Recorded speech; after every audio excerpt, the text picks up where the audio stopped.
Welcome to Ask Dr. Mingle, the Q&A series answering your questions about quality programs and the transition to value-based care. I'm Kyle Breckel. I'm a digital marketing specialist at Mingle Health, and I'll be hosting this episode along with Dr. Dan Mingle, founder and CEO of Mingle Health.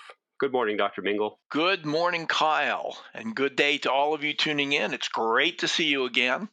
I'm Dr. Dan Mingle. I'm here to answer your questions to the best of my ability. Great. Before we get started, I want to invite our listeners to send us their questions for Dr. Mingle. If you have a question, you can leave it in a comment on LinkedIn or YouTube, or you can email them directly to us at hello@minglehealth.com. Our first question today is from Cheryl, and Cheryl asks, I still can't wrap my head around the concept of data completeness. I understand that it means we have to report on 70% of all the patients that fall into the denominator. But can't that be derived from looking at a MIPS report that our vendor supplies? Would this not be the percentage that is determined from the denominator and numerator calculation? And is this something that our vendor has to do behind the scenes, or is this something that we can determine when looking at our MIPS report? Thanks, Cheryl. This concept gives a lot of people trouble.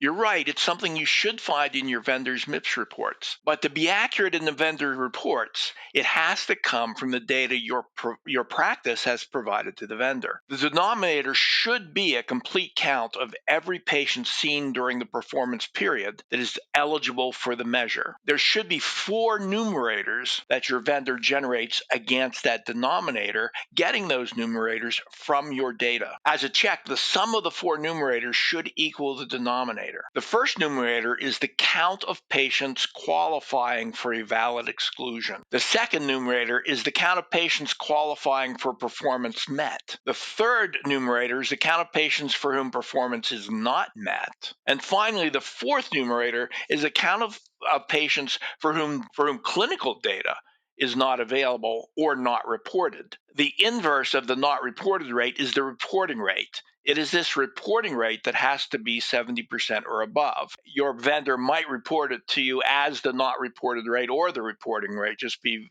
sensitive to which it is. For these numbers to be credible and be able to survive Medicare audit, the denominator count of eligible patients needs to be credible even if the clinical performance data is not complete.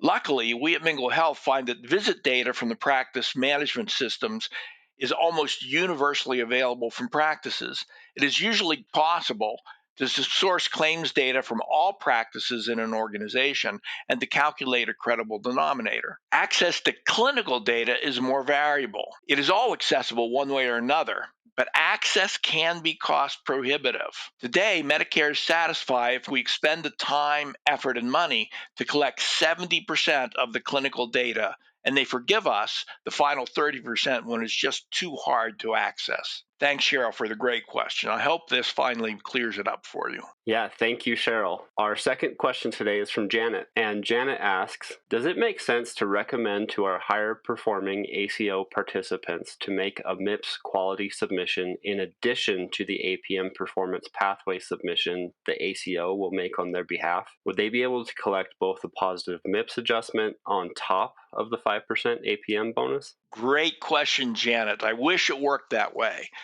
It might make sense to recommend some of your high-performing practices make a separate MIPS submission, but not for the reason that you think.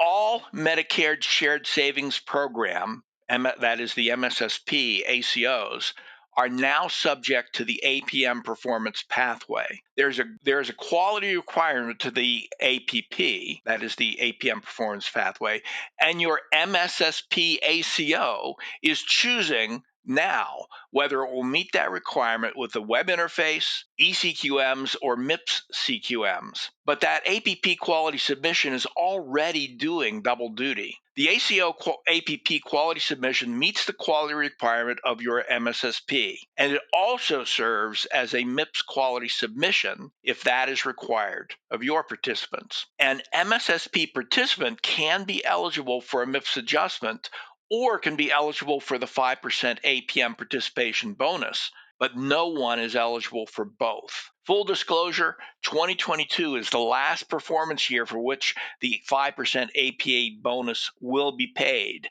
It's not available for any performance years 2023 and later. The Medicare Shared Savings Program, that is the MSP, is an alternative payment model. That is an APM. MSSPs come in two flavors, advanced and not advanced. Whether it is advanced relates to the level of risk agreed to in the contract. A low-risk MSSP contract is considered a MIPS APM. MIPS APMs do not collect the 5% APM bonus, but they are eligible for MIPS adjustments, whether positive or negative. The MSSP is an advanced APM if it will share in any savings and is liable for a more than nominal share of the loss. Qualified participants in advanced APMs are awarded the 5% advanced APM bonus, but are not eligible for MIPS adjustments. Partially qualified participants are not eligible for the advanced APM bonus and can choose whether or not they participate in MIPS and are therefore subject to the MIPS adjustments. Advanced APM participants who do not meet the threshold to be qualified or partially qualified do have a MIPS obligation, and it's not a choice. In any case, any APM participant who is obliged or chooses to participate in MIPS can consider the APP submission to represent their MIPS quality score. There is a potential benefit for your high-performing practices to make a separate MIPS submission. Medicare will grant the highest score to any participant who makes multiple MIPS submissions. Your APP submission will represent an average of the performance across your entire MSSP ACO. For your providers who are above average, making an additional submission of individual or group practice data could give them a higher MIPS score and therefore a higher MIPS adjustment. The extra submission is not applicable if they are qualified participants in your advanced MSSP ACO. But it's a valid consideration for any of your high-performing providers who have a MIPS application or choose to have one. Thanks, Janet. I hope this answers the question. Yeah, great question, Janet. Our third question today is from Brad. And Brad asks, I've heard you use the terms ACO and MSSP interchangeably. Are the requirements the same between the two options? And do REACH ACOs qualify for the advance investment payments that other ACOs receive? Thanks, Brad. And my apologies for being inconsistent and confusing in my use of the terms. You're absolutely right. The terms ACO and MSSP are related but not synonymous.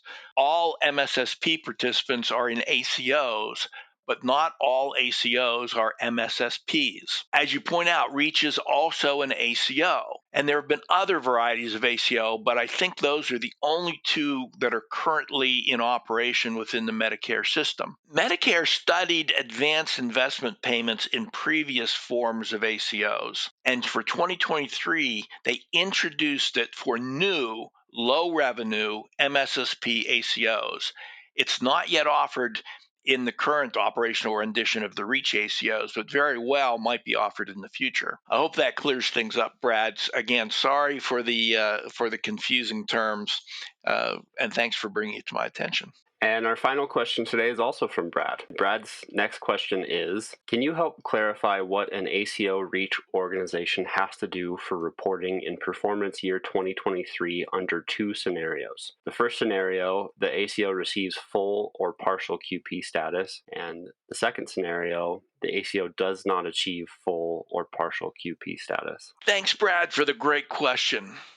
I urge you to review your REACH contract to be sure. My understanding is that quality measurement for the REACH ACO is entirely done by Medicare from administrative claims. No submission is required of the REACH ACO. If yours is an advanced ACO and participants achieve QP or partial QP status, no further quality reporting is required. Though the partial QP can decide to participate in MIPS, in which case they have a standard MIPS quality reporting obligation, they will have to meet in another way since the REACH ACO doesn't have to submit any MIPS measures. If your REACH ACO is a MIPS APM or your participants do not achieve at least partial QP designation, then they also have a standard MIPS quality reporting obligation they have to meet in another way, with one of the many other MIPS quality reporting options. Thanks, Brad. Great question. Yeah, thank you, Brad. And Cheryl and Janet, thank you as well for the excellent questions. If you have a question for Dr. Mingle, please leave it in a comment on LinkedIn or YouTube, or send us an email at hello@minglehealth.com. And thank you, Dr. Mingle, for sharing your insight with us today. Thank you. And thanks go to Brad, Janet, and Cheryl for all the great questions. I want to be helpful and I want this to be useful to you. Don't hesitate to correct or supplement my answers. Share your experience. Ask your questions. We can be smarter together.